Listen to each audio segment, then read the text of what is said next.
गुरु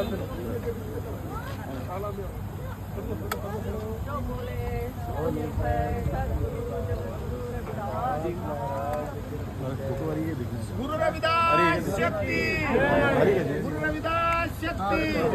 जो बोले तो निर्भय श्री गुरु रविदास महाराज की जय, गुरु रविदास महाराज की जय, गुरु रविदास महाराज की जय। आओ, आज पूरे विश्व भर में हमारे समाज के लोगों की गिनती लाखों में नहीं करोड़ों में है। हम देखते हैं आलू होता है, आपकी तरफ क्या कहा जाता है जी? आलू को बटाटा किसी भी सब्जी में डाल दिया जाता है, उसी में जाकर मिक्स हो जाता है। हमारे समाज के लोगों की गिनती लाखों में नहीं है, करोड़ों में है। लेकिन हमारे समाज के लोग सभी धर्मों में, सभी पंथों में चले गए।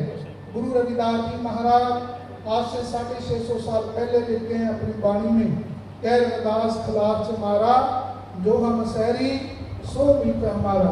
मैंने कल भी कार्यक्रम में कहा था कि भाई अगर लोग हमें चमार कहते हैं, क्यों? क्योंकि हमारे बुजुर्ग चमड़े का कार्य करते थे। अगर चमड़े का काम करने वाला चमार है तो सबसे बड़ा चमार भगवान है, जो चमड़े के निशान बनाकर इस धरती पर भेज रहा है। गुरु रविदास जी महाराज जिन्होंने उच्चारण किया, जात पात के फेर में उड़ रहे सब लोग, मात पिता को खात है रविदास जात का रोग। गुरु रविदास जी उनकी आज वाणियां बड़ी बड़ी यूनिवर्सिटियों में बड़े बड़े रिसर्चकार गुरु रविदास महाराज की वाणी पर रिसर्च कर रहे हैं कि गुरु रविदास जी महाराज इस जाति में पैदा हुए, इस जाति के लोगों को मंदिरों में जाने का अधिकार नहीं था। जिन लोगों को उनकी परछाई से भी दुनिया के लोग डरते थे, लेकिन गुरु रविदास जी इतने महान हुए हैं। आज से 650 साल पहले बेगमपुरा शहर की बात करते हैं, बराबरी की बात करते हैं, इक्वलिटी की बात करते हैं। बाबा साहब भीमराव अम्बेडकर जी उन्होंने लिखा, शिक्षक बनो, संगठित करो, संघर्ष करो। बाबा साहब ने एजुकेशन के लिए हमें एजुकेट होने के लिए कहा है, शिक्षक बनो। गुरु रविदास जी ने लिख दिया, माधवा विद्या तकीन विवेक दी बमली। ये हमारा जो तीसरा मंत्र है वो एजुकेशन है, पढ़ाई है। बाबा साहब ने संगठित होने के लिए कहा कि हमें संगठित होना चाहिए। गुरु रविदास जी ने वाणी में लिख दिया, सत संगत मिल रही है माधो जैसे मधुमक्खीरा। ये जिस प्रकार मधु की मक्खी एक छोटा सा शिक्का होता है, उसमें आपस में मिलजुल कर बैठती हैं। मधु की मक्खी जब संगठित होकर एक शब्द पर बैठती हैं तो उसके साथ छेड़खानी तो दूर की बात, लोग उंगली करने से, इशारा करने से भी घबराते हैं। गुरु जी ने कहा, जिस दिन मेरी कौम एक झंडे के नीचे एक प्लेटफॉर्म के ऊपर इकट्ठी होगी, हमारे समाज के साथ छेड़खानी तो दूर की बात, लोग उंगली करने से, इशारा करने से भी घबराएंगे। तीसरा, बाबा साहब ने संघर्ष करने के लिए कहा है। गुरु रविदास जी ने लिखा दिया, वाणी में प्राणीन का पाप है, जानते हो मीत रविदास का सदा दीन सो कौन करे है प्रीत। गुरु जी ने कहा, सबसे बड़ा पाप दुनिया में किसी के प्राणीन का पाप है, दूसरे के अधीन, किसी के गुलाम रहना पसंद है। जो व्यक्ति किसी के गुलाम रहना पसंद करती है, वो इंसान दुनिया में कभी तरक्की नहीं कर सकती। गुरु रविदास जी महाराज जिन्होंने हमारा समाज सदियों सदियों से गुलामी की जंजीरों में जकड़ा हुआ था, उन गुलामी की जंजीरों को तोड़ कर रख दिया और आज हमें खुली खुली सांस लेने का मौका मिला है। आज उनके स्वर में गुरु रविदास महाराज की पावन पवित्र वाणी का उच्चारण कर रहे हैं। तो गुरु प्यारी शास्त्री जी ये हमारे उनकी स्मृति थी, जिन्होंने मिलकर आज मंदिर का जो उद्घाटन है, सतगुरु स्वामी निरंजन दास जी महाराज डेरा श्री 108 संसर्वन दास जी सचखंड बल्ला जलंधर,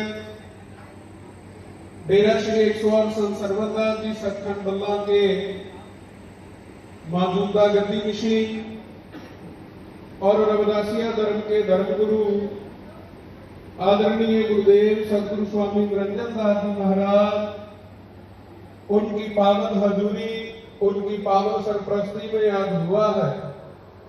और महाराज जी के साथ मंच पे विराजमान अखिल भारतीय रविदासिया धर्म संगठन के राष्ट्रीय अध्यक्ष माननीय सुखदेव जी बाजवारे और जलंधर पंजाब से महाराज जी के साथ आए हुए बहुत ही सत्कारयोग श्रीमान मनदीप दास जी, वीरेंद्र दास बब्बू जी, मैं सभी की तरफ से और सतगुरु निरंजन दास महाराज जी की ओर से आज के शुभ अवसर की समूची साध संगत को लाख लाख बधाई देता हूं। इस सुंदर कार्यक्रम का आयोजन माननीय बहुत ही सत्कारयोग राजू साहब जी, उनकी समूची टीम ने किया है। उनको भी मैं आज के इस दिन की लाख लाख बधाई देता हूं। गुरु रविदास जी महाराज जी के विचार हमने बड़े सुंदर तरीके से सुने। सतगुरु रविदास जी महाराज इस दुनिया में एक ऐसे युग पुरुष पैदा हुए, अगर आज हम बैठ करके जहां सतगुरु रविदास महाराज जी की विचार कर रहे हैं, उनके विचारों को आज हम यहाँ गुणगान करते हैं, इस रचना से हम अपने गुरु की अगर उपमा उस्तत करते हैं, इसके लिए गुरु रविदास महाराज जी ने 151 वर्ष का जीवन लगा दिया। गुरु रविदास जी महाराज जब इस धरती पे उनका आगमन हुआ,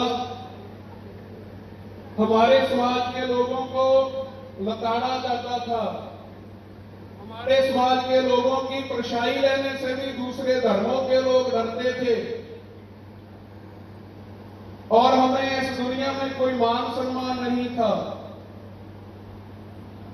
बड़े धर्मों के लोग, बड़ी जातों के लोग अपने आप को उच्च समझते थे, लेकिन गुरु रविदास जी महाराज ने अपनी विचारधारा और अपनी वाणी में ये बात दर्ज कर दी, जात पात के फेर में उर्द रहे सब लोग, मानवता को खाद है रविदास जात कर रोग। सतगुरु रविदास जी महाराज ने वाणी में ये समझाया, दुनिया में रहने वाले लोग वक-वक धर्मों में बंटे हुए हैं, वक-वक जातों में बंटे हुए हैं और अपने आप को उच्च ब्राह्मण कहने के लिए कोई संकोच नहीं करते। तो गुरु रविदास जी महाराज ने वाणी में ये सुंदर शब्द लिख दिए, इन लोगों के अंदर इंसानियत नहीं है, अगर इनके अंदर इंसानियत हो तो परमात्मा के बनाए हुए इंसान को कभी ये शूद्र मत बोले।